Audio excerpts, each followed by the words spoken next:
And we're back for part two. If you have not seen this series yet, welcome to RGR Football. I'm Ryan. This is me going rogue. That's what RGR is, but I'm not rogue today because Jeff's here. If you haven't met Jeff Porter before, you missed the first part of our series. Jeff does all of the work that goes into the Rogue Analytics draft guide, helps with all the stats, really sets us up for success in a way that allows me to actually think about things and not just look at stats and go blind, because I will do that, I promise you. And it's another perspective that's going to be different from what you get from me and what you get from Dan. And this is our way of simulating a draft room of a team of people that take different perspectives on it. And so, Jeff, welcome back, and thank you for doing this. I'm excited, and I won't say that they're favorite positions, but the ones that you've done the most research on, is it fair to say those are the wideouts and the linebackers?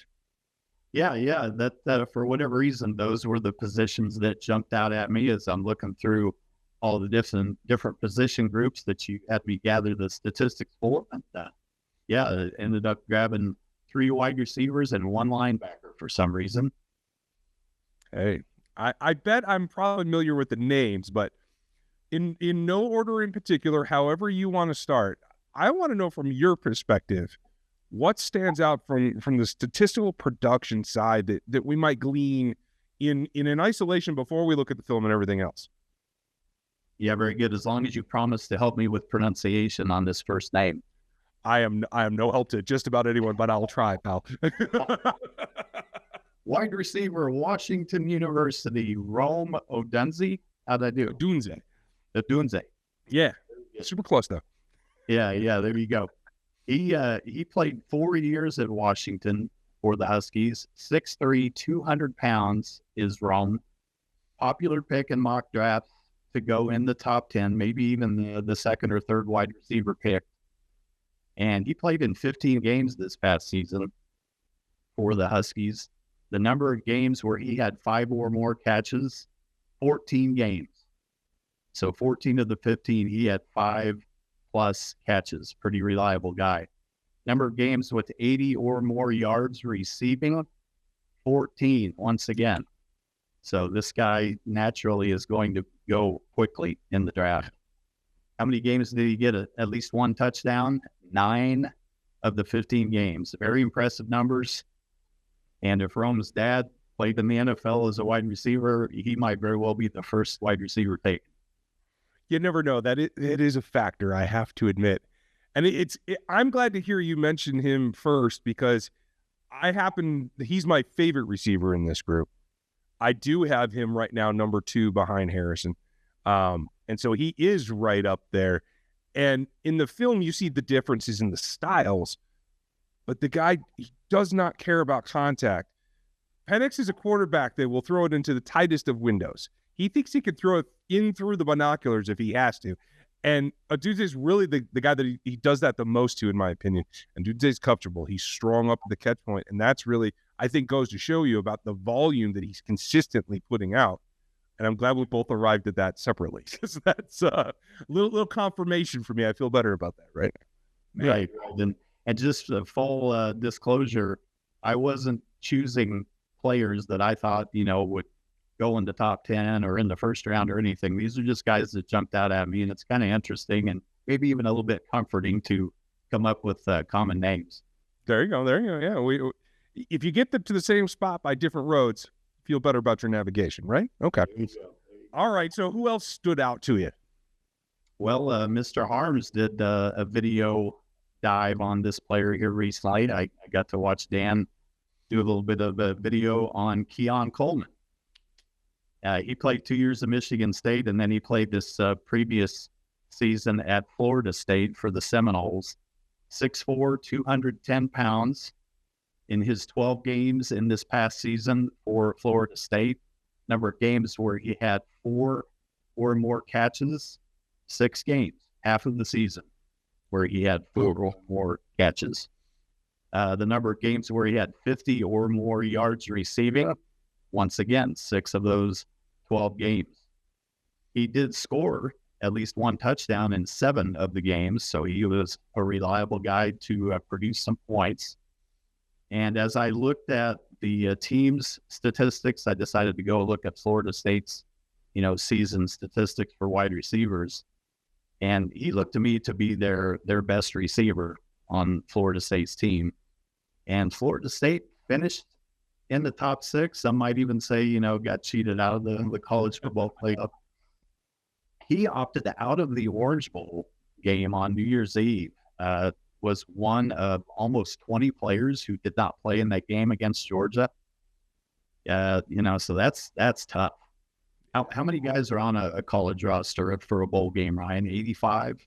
Oh, at least. And they bring the whole kit and caboodle, the kitchen sink too. So there's probably 150 people on a sideline. Wow. That's amazing. And still, to get almost 20 players that either opt out or injured or whatever, that had to be tough for them. But ESPN said that Coleman battled the injuries and inconsistency this past season. And I tell you what, despite all of that, looking at his stats, I'd like him on my NFL roster. I don't think you're alone, especially in Kansas City now. They did a good job with the film breakdown.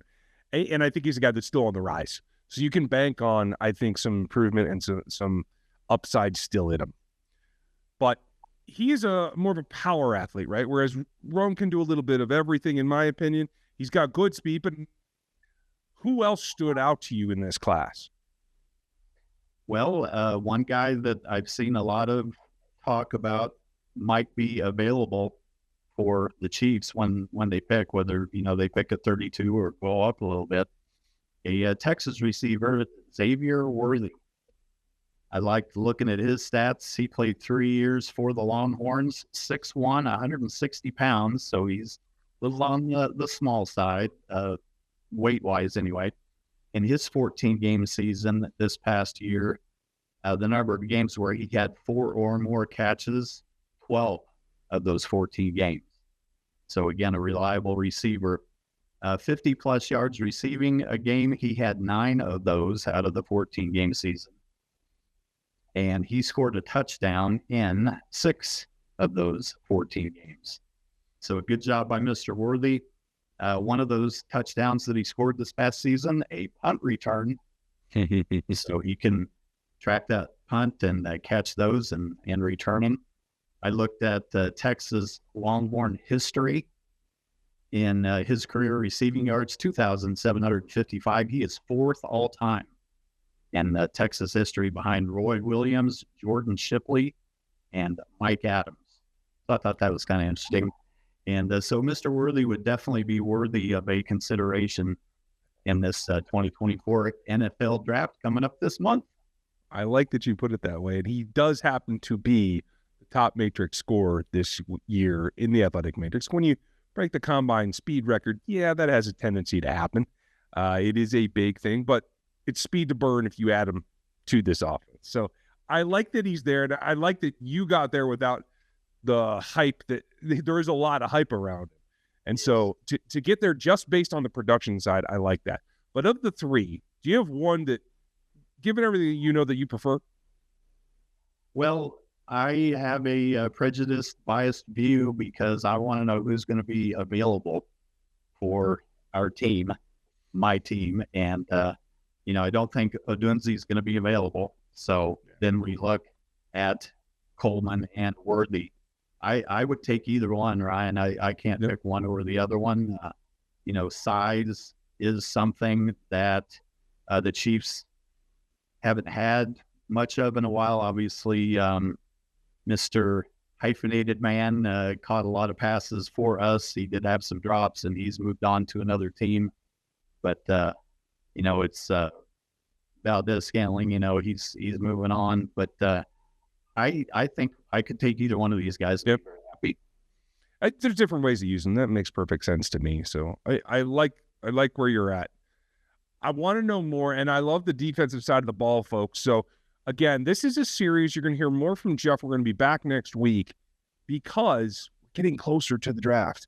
And he's got the inside take on all the production stats that we use to produce our draft guide at rogueapc.com. Get over there and use the code RGR. You're going to get a discount. You will dig it. If you've never seen it before, I'll try to throw in, we'll do a breakdown before we get to draft day, but take a look. I think you're going to dig it. Jeff, thanks for all the insight, and we'll get back with you next week. Hey, you bet.